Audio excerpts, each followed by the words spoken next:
Hello there and welcome to another episode of Classroom Variety. I'm your host, Tanner Riche. In this show, just a reminder, if you didn't catch our first episode, we look at basically creative minds and professors and things like that at UNB. We're situated in Fredericton, so that's our restraint.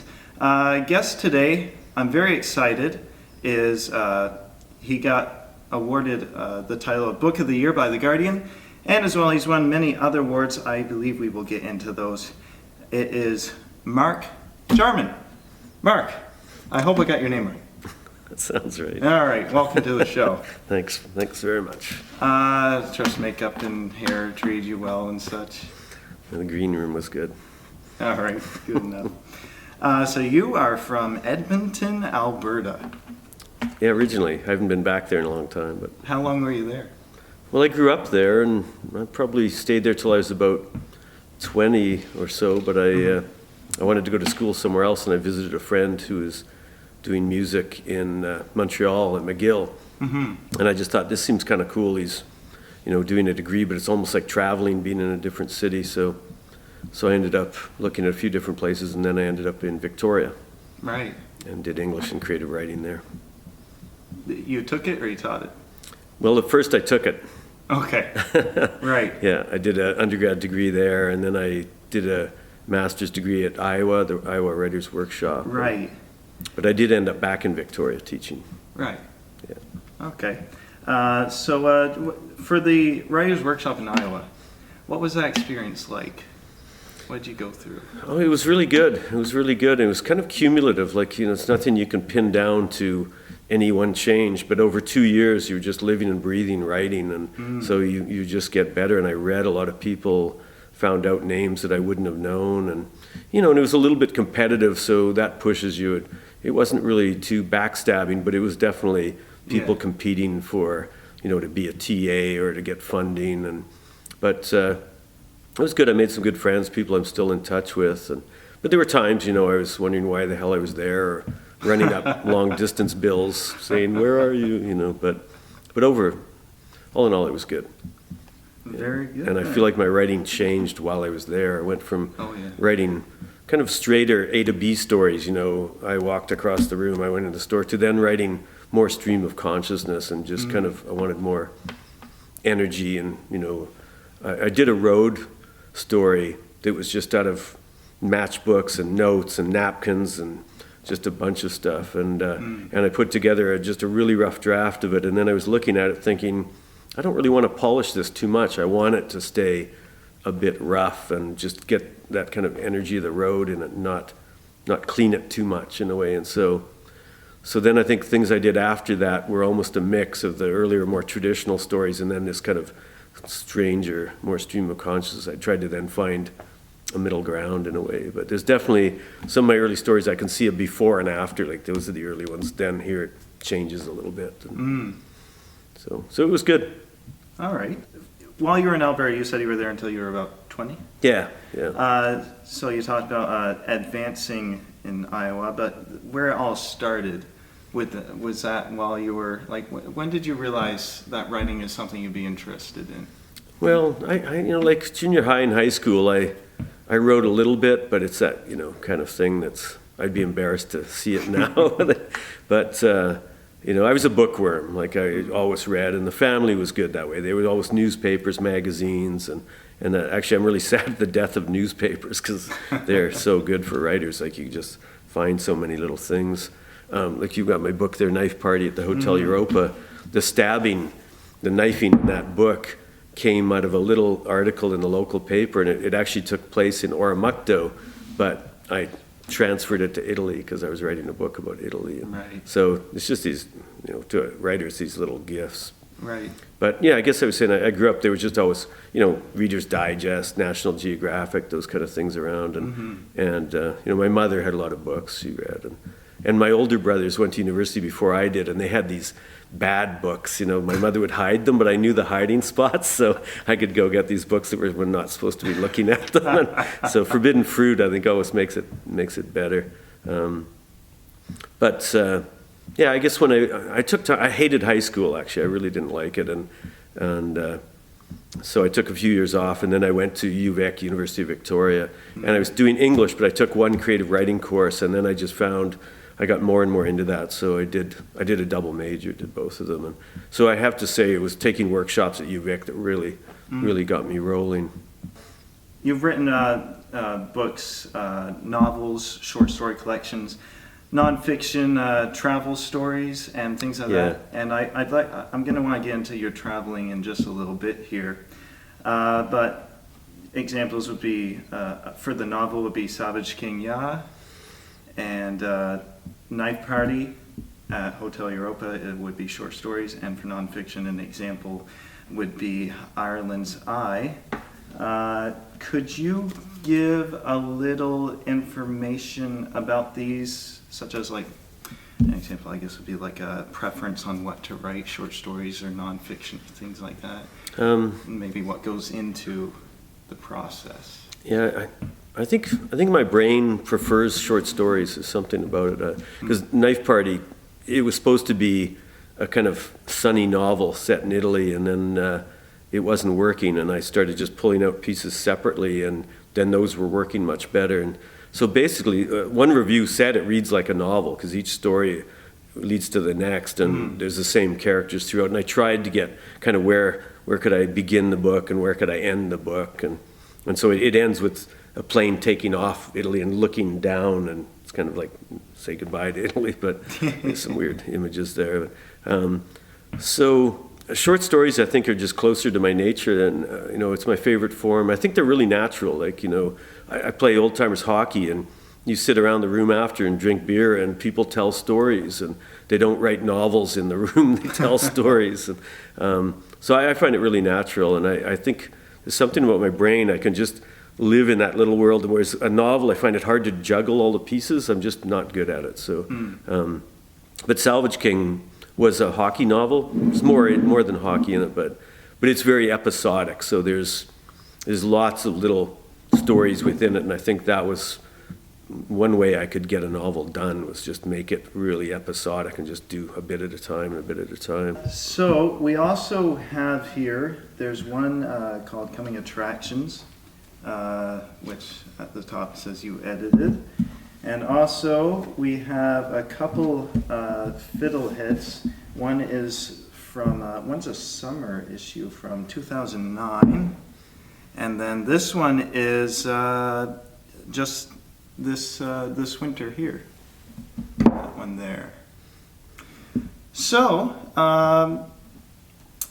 I'd like to know what these are.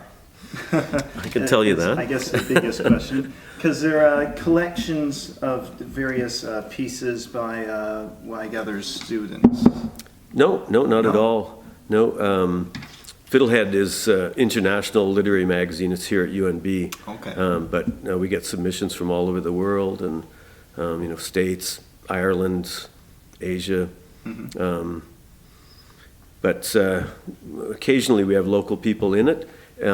It's just a lit mag, and people send in stuff, and we just squeeze in whatever we can. Right. But it's there is a magazine in the English department, QWERTY, that's run by students and probably leans more toward publishing students. Mm-hmm.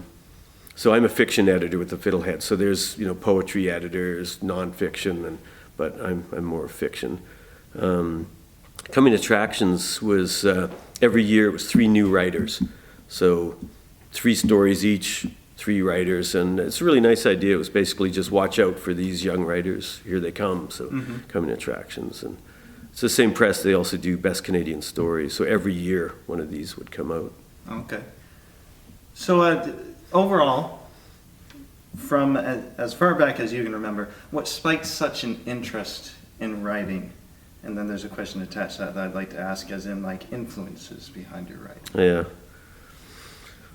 Yeah. Well, Cormac McCarthy, a really good writer, said books come out of books, and I think that's true. Like when I was probably junior high, my older brother bought me a copy of On the Road by Kerouac, and so I think I just thought, this is interesting. I maybe I want to do this kind of thing.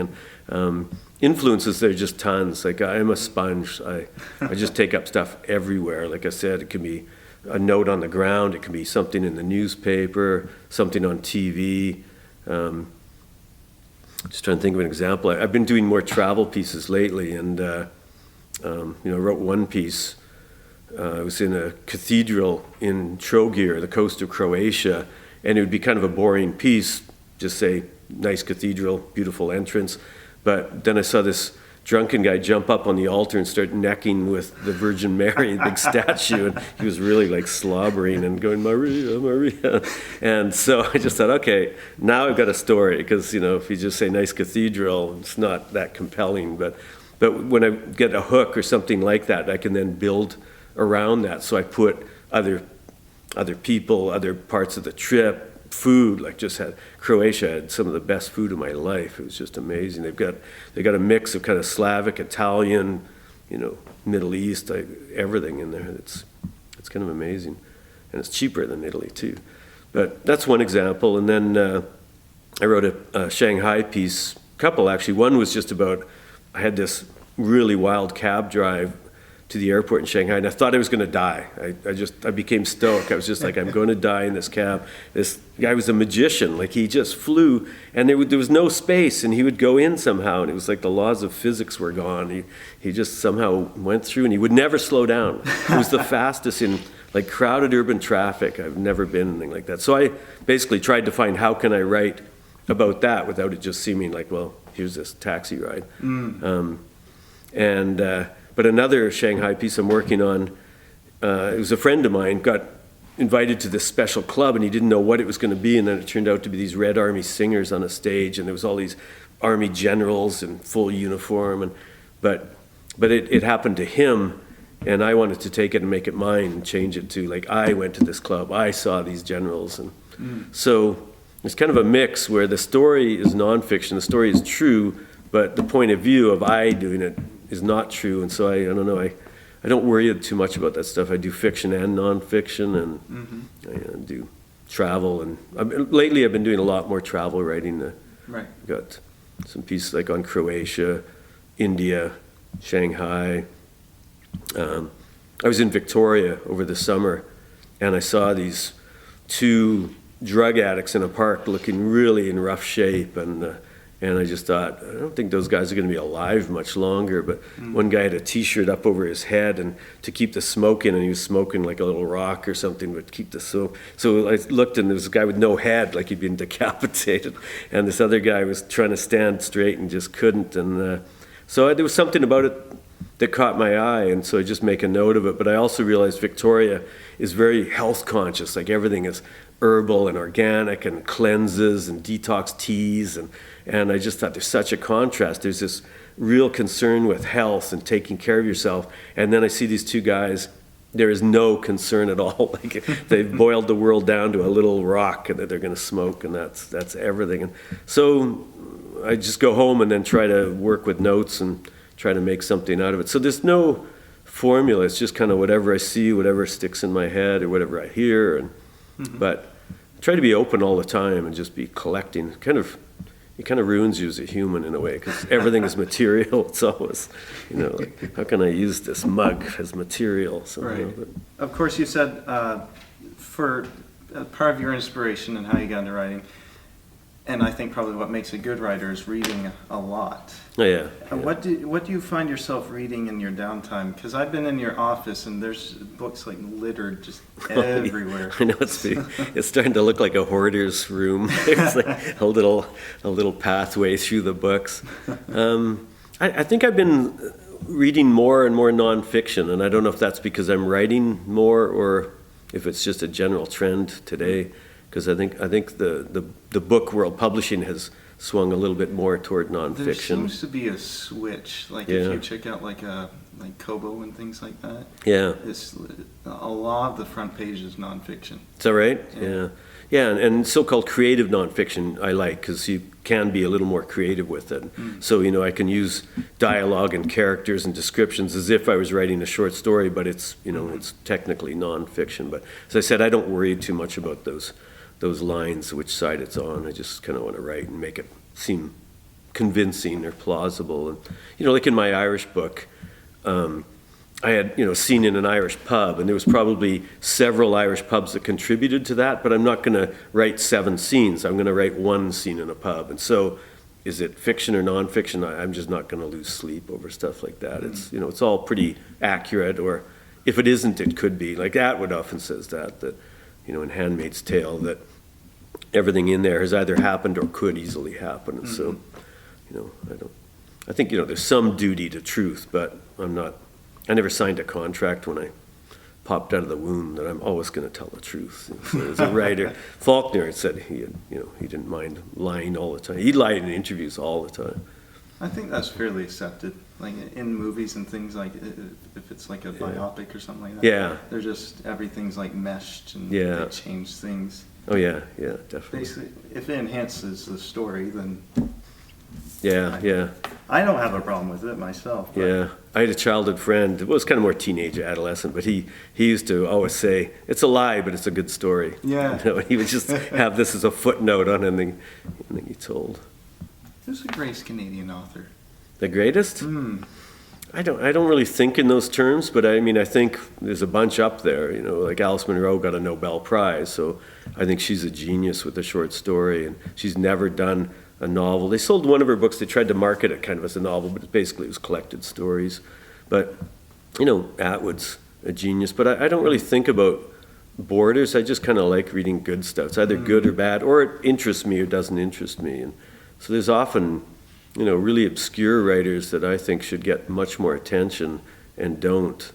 It's like music, like I always resented, Elton John or Michael Jackson getting so much attention when there's so many good little bands, but our culture seems to just snowball where they've got to reward one person way out of proportion and ignore a bunch of others. So I don't know. I just think there's always good people out there, and you just got to find it and read. But as I said, Iowa was really good for that. I got some very good influences that I might not have known other than going there and talking with people and taking classes. I'd like to shift gears here and talk to you about your travel. I know you've been across North America, Ireland, Croatia you mentioned. Yeah. You mentioned India.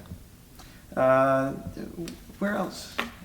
I mentioned Shanghai too. Yeah. Which is funny because I'm the worst traveler in a way. Like I'm a really grumpy traveler. Because Shanghai, I was there in July for a story conference, and it's boiling hot and humid, and like our clothes were just soaked. I was traveling with some Irish people, and they're not used to heat. We were just laughing because we'd just walk across a park and go to a building where the conference was, and we get inside, and we were just soaked from sweating. Like it was so hot. So I don't like that. I'm more of a northern person, I think, and I don't like crowds. And Shanghai is like billions of people, and same with Mumbai. Like Mumbai, there's the population of Canada in a fairly small area, and half of them don't have plumbing, so there's a few problems. So I find these travels actually really make me like New Brunswick more and more because the roads in some of those places in other parts of the world, you can't even move. You're just stuck, or there's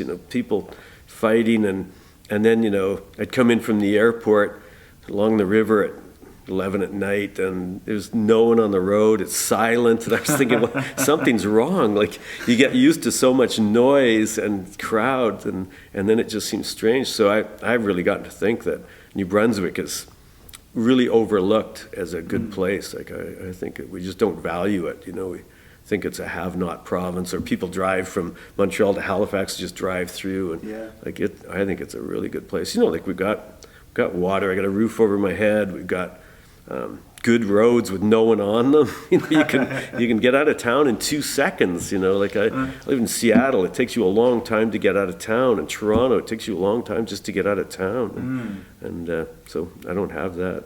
I get in this weird kick as we get into the winter where I think in my mind, I have to get out of this province. Yeah. I can't stand the cold. Yeah. I can't stand it here. I have to go. And then I get down somewhere like I was just in Florida not too long ago. And all our day was consumed by traffic jams. Really? And we're sweating to death in this vehicle, like, but we can't put down the windows because we got the air conditioning on. Yeah. And we get back here and it's like, oh, I'm just gonna walk out in 8 with some shorts on. I don't care anymore. I need to cool off. Yeah, winters are tough. Like, it would be nice if it was just a month or two shorter, but I think winters are good for you. But there's times, like right now, I'm shoveling water in my backyard. It's like, why would anyone come and live somewhere where you have to shovel water? But, yeah, and I mean, the loyalists, they could have gone to Jamaica or something, you know, like they didn't have to come here, but it is kind of odd. Especially imagine you're, tobacco planter from Virginia, and then you come up here and freezing your ass off. Like, I don't know, that first winter when they came up here, it was a hard winter. But yeah, there's just so many good things about it. And I become kind of a hick, and I don't mean that in a negative way, but if I go to Toronto, I just think this is not healthy. The air is not good. There's millions of people stacked up on each other. Like, I don't think humans are meant to live like that. And so I think, I think they should put a billboard up in the 401 highway in Ontario and show the price of a house in Fredericton and just have an advertising there. And, if people would realize what they could get here for, how little to pay versus Toronto, like, if they really wanted to get people to move here. So Anyways. You've been in all these places, around all these people, large crowds, hitting many corners of the world, as it would seem. You mentioned a crazy taxi ride. I had one in New Brunswick. They're not too scared. What's the craziest thing that you have experienced in all this travel? Like, if you can think of something that would be the craziest. Yeah, I don't know. I hadn't thought about ranking them, but that cab ride is up there because I'd been in cabs in Italy and I was with my sons, and everyone was memorable. Every cab trip was memorable. There's got to be more interesting things than that. I know when I came back from India, everyone was saying, "Did you see elephants and monkeys?" And I was like, "No, actually, I had a complete urban experience." So if you're in the middle of Mumbai or Shanghai, you're just in this giant urban sprawl, and everyone I talked to, they're always saying, "Is there space in Canada? Is there space in Canada? Do you have space?" And one guy asked, like, if you call the ambulance, does it come? This was like, could it actually get through and pick you up? And but yeah, I don't know. Maybe I've got kind of boring trips. I wrote a piece about Irish beaches, and I went out to this island, Great Blasket Island. I tried a few times, and it was usually too stormy. And it's part of where the Spanish Armada wrecked. Like, they wrecked all the way around all of England and Scotland and Ireland, but Dingle and Kerry, a number of them sank right there. But I found this beach. It's not really exciting, but it was tropical looking. Like, it was sand, white sand, and there was basking whales, dolphins. Like, it was not what you expect in Ireland. You kind of expect, I'll go to Temple Bar and have a pint of Guinness or something. Right. It was a really different world. So it wasn't wild, but I love the west of Ireland. I prefer it to, say, the city part. But I like all of them. They're all good. Okay. Just quickly before we close here, I want to really quickly touch on your interest in music. Yeah. You brought a harmonica. Mm-hmm. What do you invest yourself in music? What do I invest myself? I don't know if I invest. I probably lose money on it. I've got a ton of harmonicas. I don't know. I've just always loved music, and when I write, I listen to music, and I've always wanted to play. I've got a couple of brothers who are really good guitarists, and I didn't seem to get that, but I've got a bass and play a tiny bit, and I've got a drum kit and just can do really simple, like snare and brushes. But harmonica is my favorite. Like, you travel, you can carry these around. I played with people in a pub in Ireland, and anywhere you go, you can play. We played up at Grimross Microbrew.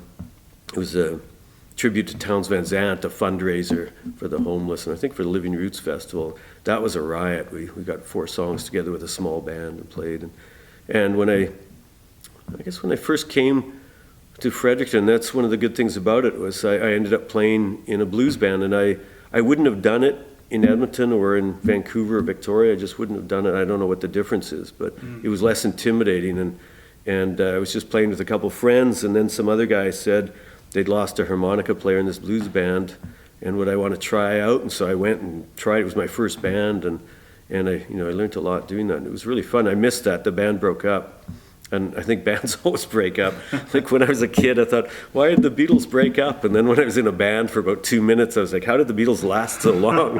Like when you're in a band, it's hard to describe it. You just start hating each other.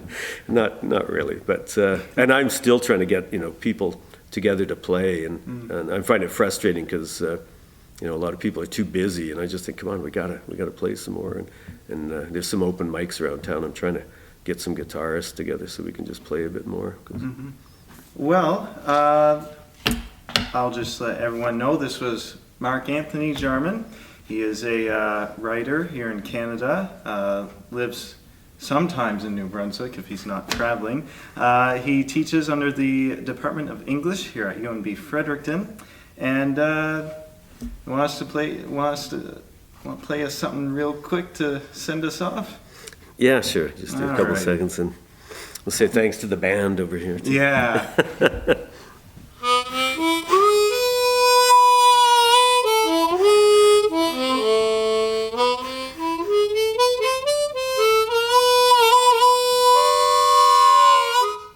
That'd be enough. You can see that's a minor. Yeah. It's a minor scale. It's really nice. Very good. Excellent. All right. Well, thank you very much for Thanks. coming on. Like you say, that did go fast. If you want more from the show, visit tannerriche.com/shows, and you can get, if we cut stuff out of this, which I'm sure we did, you can get the extended Nothing's Cut. We swear, we say everything in the book. It's a great time. So make sure you check that out. Mark, thanks for coming on. Thank you. See you next time.